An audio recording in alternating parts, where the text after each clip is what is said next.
Assalomu alaykum. Bugun navbatdagi bemorimizga muvaffaqiyatli amaliyotimizdan keyin uyga ruxsat beryapmiz.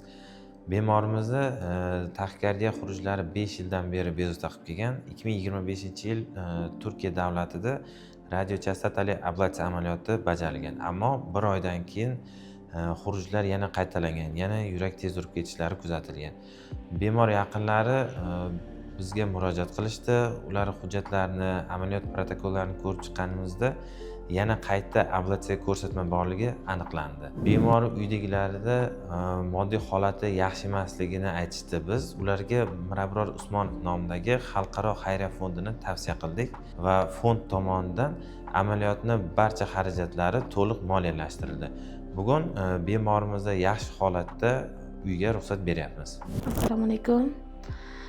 Meni farzandim Rustamjonov Hasanjon 5 yildan beri yurak xastaligi bo'yicha og'riydi.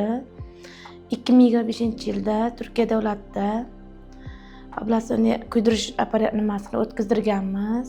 O'tkazdirganimizdan keyin bu o'g'lim 1 oydan keyin yana qaytalab mazasi qochib kasal bo'la boshladi.